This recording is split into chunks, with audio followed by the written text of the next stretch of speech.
waa kër yonent bi la Amar yi Cissé Amadou Cissé man maa ngi def Ndofène Diouf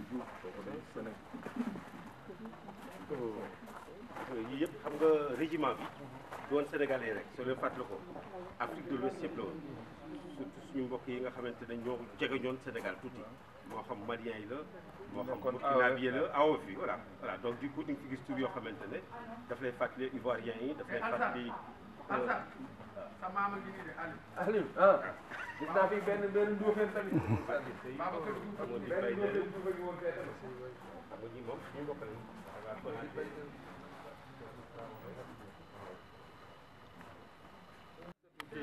Bello yi waaw ñoom Nigéria la waaw ndeysaan waa kër Ahmed Bello ñoom Ahmed Danfo Diop Oui. fondateur de la République Bello c'est le Nigeria. waaw Nigéria Amadou Ballo Amadou Bello parce que moom elle est du Ghana oui elle est et ghanéenne Bello Ahmed Danfo Diop Ousmane Danfo Diop. Ousmane Danfo Diop d'accord c'est les les fondateurs République du islamique voilà,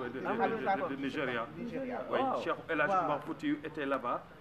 Il a fait la guerre sainte avec lui. Avec voilà. quelle mémoire Il était même Ousmane Danfo Diop. c'est super ça. Mamadou Kondé Oui, Aline Diop ndeysaan. Djegan Seck Alioune Ndiaye Khali Bodian ko dina Khali la Maysa Faye ñi ñëpp suñuy maam lañ waaw góor mag Samb Amar Ñing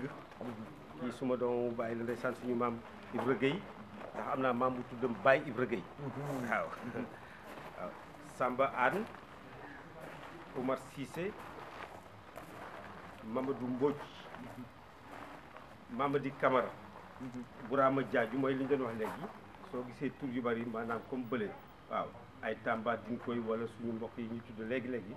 mooy ñi composé woon effectivement régiment tirailleur bi nga xamante ne dañ ko tuddoon Sénégalais parce que moo doon lieu de rassemblement bi mais sinon goxaanu Afrique yi nekk boor yooyu yëpp aw fi nga doon wax ñoom ñoo fa nekkoon waaw donc Mamadi Camara ndeysaan mais lii yëpp 1940 la xew. waaw guerre 39 45 bi parce que li am solo mat a jàpp moo li ngay gis fii ñëpp dañ nekkoon ci par exemple ñoom dañ doon avancé allemand yi di daje ñoom léegi gox-goxaan yi fa nekk yëpp dañuy rey fii bàyyi dem rey bàyyi waaye terewul tirailleurs yaa ngi avancé rek tirailleurs yi avancé nañ ba fii ba ñoom ñoo sauvé dëkk bii ñu tudd nekk di Chasselet boo tax ñoom ñu defal leen teraanga bi ne ñoom fii lañ leen di suul waaw waaye ku ñu wax monsieur Mariani en 42 si la jëkk xalaat ne ñii dañ leen war a sagal ba li ñu tudd nécropole mooy foo xamante ne dañ ko jagleel jàmbaar yi mu doon bërëb boo xamante ne dañ leen ko war a jagleel tëj ko di ko sàmm ndax nit ñi di ñëw di ko ziar di def li ñu tudd devoir de mémoire di leen fàttaliku di leen ñaanal waaw loolu nag mu doon lu rëy loo xamante ne pour sénégalais yi du fi rek la am d'ailleurs boo demee Fréjus sax am na fa benn waaw mais lii bu ñuy wax nécropole nationale vraiment mooy foo xamante ne sanctuaire la kenn du ko laal dañ koy sàmm di ko defar ba mu am bés boo xamante ne dañ leen koy jagleel ci lan ci ñëw di leen fàttaliku ak ziar fii nag communauté sénégalaise bi maanaam sénégalais yi seen bopp lu mat plus de 30 ans ngi nii ëpp na ko sax depuis kii bi am ñu fi ñëw di ko organiser waaye wax dëgg yàlla association sénégalaise bi si boppam si ñiy gën a féddali loolu def ci bopp Abdou Sonko mi di jël film bi tey boo xoolee daanaka organisation bi fi mu nekk loxoom ba ca dugga moo tax ñu yegg fii parce que ci biir Africa 50 jàmbaar góor la fa ba lu bari moo xam ci communication la moo xam sax lu gën a wëral yëf yi ba nit ñi di ci jot ci loxoom la jaar ak xarañam ak mbaaxam ba tax na tey fii ñun dañuy fexe toujours chaque année andi fi suñuy doom waaw parce que devoir de mémoire bi la cay am solo mooy xale yi comme fii lañ juddoo il faut ñun ñu nangu ni fii lañ juddoo fii lañ bokk waaye ñu xam ne li tax ñoom seen bàyyi ak seen maam yi na fi il faut ñu xam ne guerre boobu la te guerre waaw dama doon wax lu ndaw rek ne ku ñuy wax monsieur Mariani en 42 moom moo ne ku xam lii sunu maam yi daj te dajuñu dara lu dul bëgg fekke jàppale ñi nga xamante ne moo ne réewu France ni ko Allemand yi noote nañu leen jàppale ba libéré leen ba tax seen bakken wadd fii dëgg la nag yëf yi metti na ndax boo xoolee gox-goxaan yi nekk ci boor yëpp moo xam Anse la tudd ak yeneen dëkk yi tegloo fii Allemand yi dañ leen doon jël di leen rey benn par benn waaye ñoom it terewul ñuy avancé rek avancé na lan dëkk bu ndaw bi ñoom ñoo ko libéré mu tudd Chasselet ba tax ñu ne dëkk bi ñoom dañ leen di jagleel bërëb bi waaw bërëb bi pour lan ñu fi def lu am solo ñun ñi di leen fàttaliku seen njàmbaar ak mu doon bërëbu ziar ak bërëbu ñaan ce qui fait que depuis moom en 1942 que sénégalais yi xam ne lu nu mel am na fi chaque année dañuy organiser li ñu tuddee cérémonie commémorative ci kanam incha allah di ngeen gis ñit ñi fii ñun dañu si jël suñu wàll ba mu bari ndax ñi fi dëdd suñuy mbokku jullit ñi ci yu bari ce qui fait que suñu imam yi danañ ñëw danañ fi ñaan yàlla ñu baaxee ren yéen ngeen nekk fi kon nag incha allah yàlla dafay gën a yëkki darajay jotaatu tey bi ndax seen ñaan wax dëgg yàlla bu dul dara la ngeen ne leen ñun ñi xàmmee tey ci dimbali leen ñu gën a xam seen diine ah na ngeen a ñaane ak xool ba mu ak fa muy jóge waaw suñu yaakaar dafay bari tey kon nag ñi fi tëdd fii yàlla ñu baaxee seen présence yàlla moomu yàlla na yàlla nangu li ñu fi ñaan amiin waaye da ngeen jàppale di ngeen ñaanal ñu aussi que suñu njaboot yi parce que loolu moo tax ñu ciy sonn ñuy ñëw ci bërëb bi ndax xam fu ñu sokkeexoo xam seen maam yi lan mooy seen lan lañ fi daj waaw parce que li tax bërëb bii am dañ fiy ñëw ñun di fàttaliku ñoom seen jaloore di ko fàttaliku nag mu war ñu jural ñaar que suñu doom yi xam ne fii dañ fi bokk seen deretu maama fi tuur ñu xam ne war nañ góorgóorlu it ndax kenn ëppalewu leen fi waaw ndax boo xoolee même discours ki nga xamante ne moo yor ancien combattant yi daf koy fàttali chaque année di wax ne lu ni mel ah bërëb bi ni mel war na tax ñu gën a fonk ñi nga xamante ne mooy ñiy jóge fële ñëw jàppale ñu waaw gannaaw loolu ñu ñëpp ay doomu aadama lañu moo tax di waxaat rek ne sénégalais yi nekk fii ci Lyon ak Grenoble ak Valence yëpp dañu jàpp ci cérémonie ba chaque année kenn du leen fi jiitu waaw ba Abdou Sonko bi di jël li film bi wax dëgg yàlla loxoom dugg na ci lool ba tax yëf yi gën a sori tey waaw kon nag ñu sant yàlla dëgg bi ngeen ko fekkee tey ñu sàkku seen ñaan ñaanal suñu maam yi fi nekk ndax na sar wax ci ay kàddu daf ay kàddu barakallahu jërëjëf salaamualeykum wa rahmatullah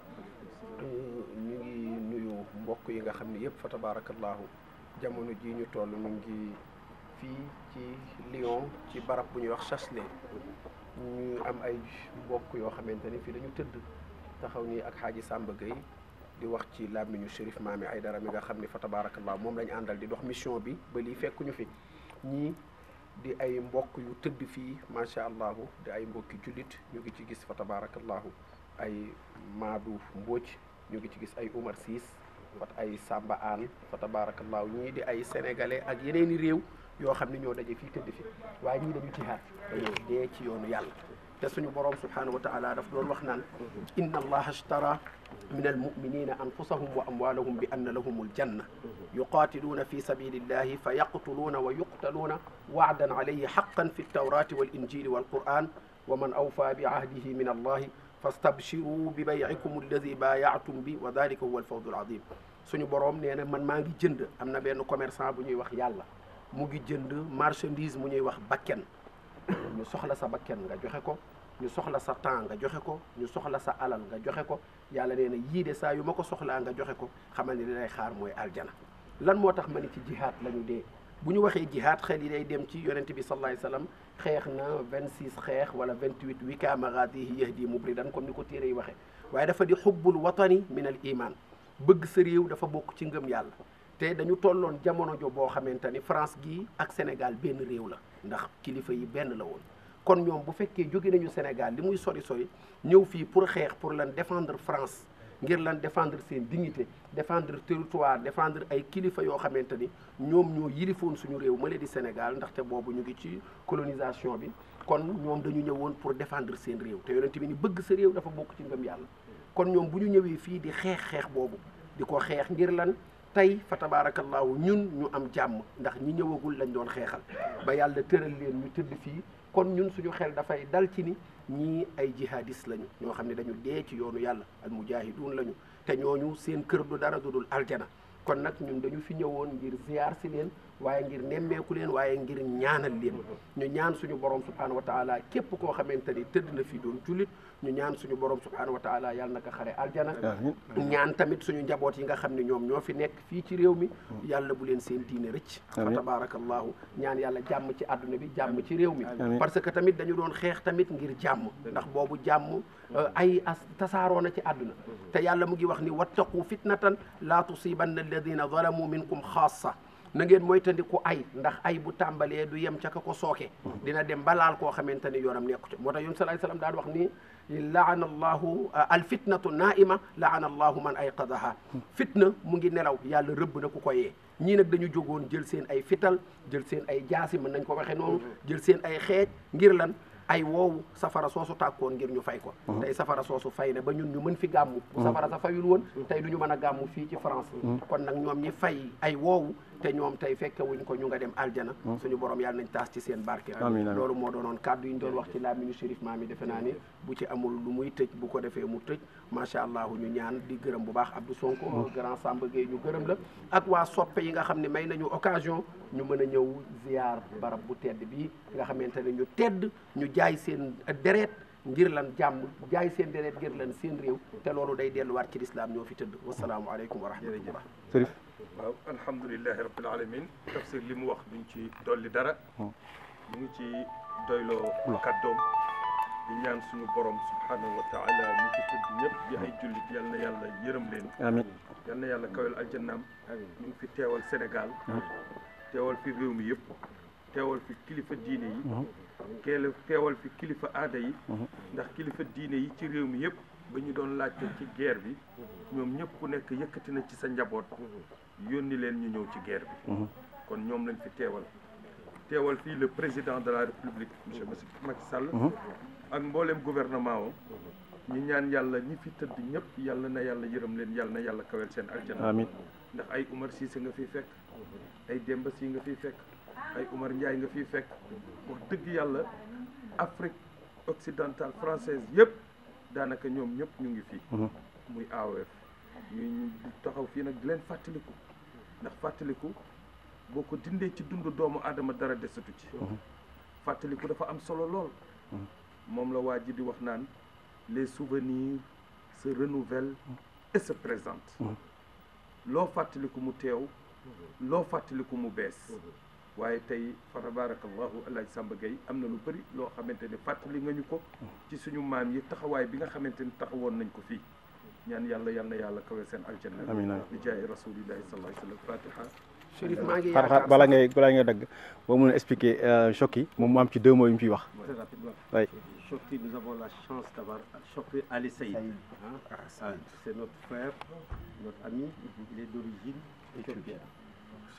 il fait partie de ceux qui coordonnent tout ce travail avec Abdou Sonko et d'autres. Nous avons la chance et l'honneur de recevoir ces 2 éminentes personnalités religieuses connues pour leur connaissance de l'islam, pour surtout la manière de faire en sorte que tous les musulmans puissent connaître leur religion à travers d'abord et avant tout le message de paix qui est celui qui traverse toute la dynamique du Coran et de l'islam. Ils sont venus cette année, comme tous les ans, animer une conférence ici à Lyon, une conférence qui a eu un énorme succès parce que leurs 2 noms fédèrent au point que la salle dans laquelle nous étions était devenue petite, comme tous les ans. Donc, il s'appelle Tafsir Abdourahmane Gaye. Quand on dit tafsir, ça veut tout dire. Chérif Mamin Aïdara, qui est de la lignée du prophète sallallahu alayhi wa sallam,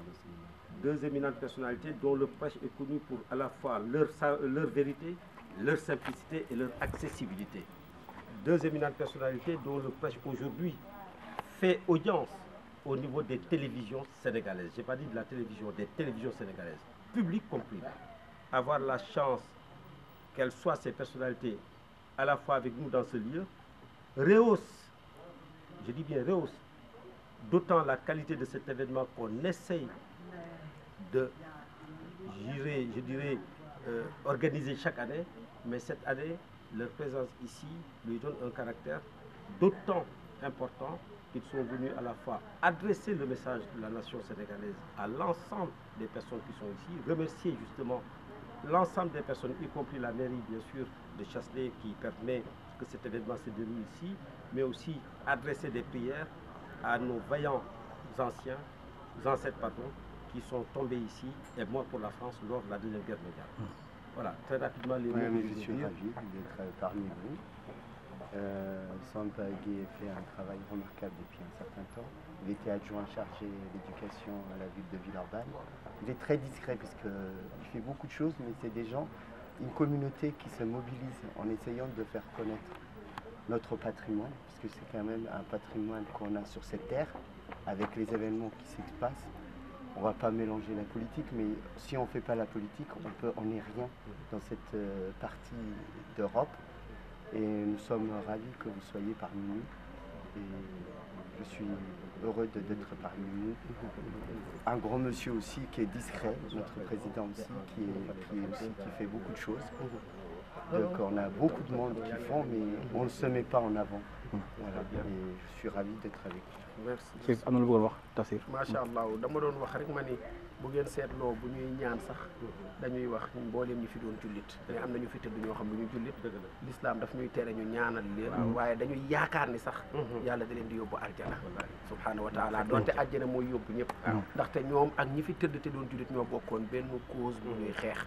te jàng nañ ci histoire benn yahud mooy benn juif boo xam ne weeru koor jot na mu ànd ak doomam doom ji di lekk pom ci digg marché bi mu pes ko doom ji ni ko papa lu xew mu ne ko dañoo ne ci weeru kooru jullit yi mu ne ko mais papa ñun wooruñu mu ne ko mais nga jox leen cër respecté leen ñu wax nañu ci xadis ni góor googu yahud boobu ci yahud la dee mais yonent bi dafa ne mu nga aljana ñu ne ko lu ko yóbbu aljana mu ne respect boobu kon nag ñii nekkoon ci gannaaw bokk benn bëgg-bëgg doon ay jullit ak ñu dul jullit dañuy yaakaar ne suñu borom bu ñëw di xàjjale di yóbbu kii di yóbbu fële ñu ngi yaakaar suñu borom yóbbu leen ñoom ñëpp aljana yàlla na ko yàlla def amiin ci barke yonent bi wassalaamu aleykum wa rahmatulah. J'ai omis de dire tout à l'heure que ce lieu est tellement important pour la communauté sénégalaise, certes de la communauté africaine, que le président Abdoulaye Wade est venu ici à 2 reprises, d'abord avant qu'il ne soit élu président de la République et 2 ans après son élection à la magistrature suprême. Je pense que sa visite ici est un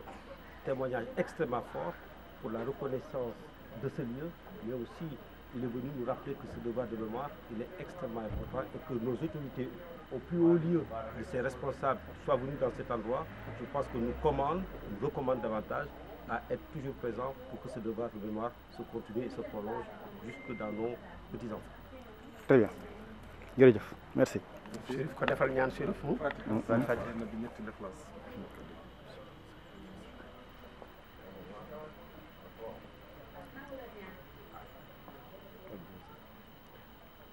amiin amiin amiin. اللهم اغفر لهم وارحمهم واجعل الجنة مسوى مواهم وأسكنهم في علاء الليين بجوار سيد المرسلين آمين. سيدنا محمد صلى الله عليه وسلم آمين. بمحمد وببنته وببعلها وابنيهم السبطين أعلام الهدى وبصحبه والتابعين لهم فهم ساداتنا أهل المكارم والنار